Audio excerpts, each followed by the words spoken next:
அப்ராட்ல இருக்கிறவங்க கூட அந்த எஸ்ஐஆர் ஃபார்மை டவுன்லோட் பண்ணி நீங்கள் அதை ஃபில்அப் பண்ணி சப்மிட் பண்ணலாம். அதுக்கான அக்னாலஜ்மெண்ட்டை வாங்கி வச்சுக்கோங்க. ரொம்ப முக்கியமாக உங்களோட பிஎல்ஓ அந்த ஆஃபீஸர் யாருன்னு தெரிஞ்சு வச்சுக்கோங்க.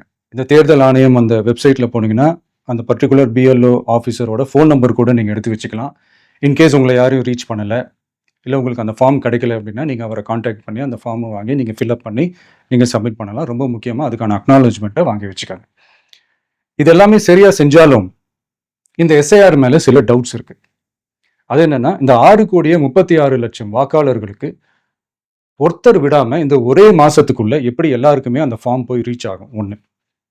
ரெண்டாவது, நீங்கள் வரும்போது வீட்டை பூட்டிட்டு வேலைக்கு போயிட்டு என்ன பண்ணுறது? இப்போ நீங்கள் வருவீங்கன்றதுக்காக வேலையெல்லாம் விட்டுட்டு வீட்டுக்குள்ளேயே உட்காந்துட்டு இருக்கணுமா?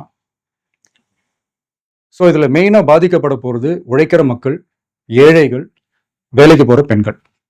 இவங்களுக்கு யார் கரெக்டான அந்த பதில் சொல்ல போகிறது? ஒரு நியாயமான எஸ்ஐஆர்னா என்ன நடக்கணும்? இப்போ இறந்து போனவங்களை மார்க் பண்ணி அதுலேருந்து டிலீட் பண்ணணும்.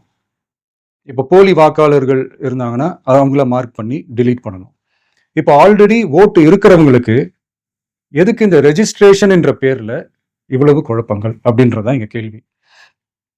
இப்போ புதுசாக வர வாக்காளர்களையோ இல்லை ஓட்டு இல்லாதவங்களையோ சேர்த்தா பத்தாதா?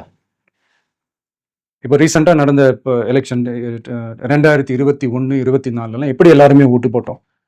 அதில் ஓட்டு போட்டவங்க கூட இப்போ புதுசாக ரெஜிஸ்டர் பண்ணணும்னா அது ஏன் அந்த கன்ஃபியூஷன் அப்படின்றத நாங்கள் கேட்குறோம். அதனால தான் நாங்கள் எஸ்ஐஆரை எதிர்க்கிறோம்.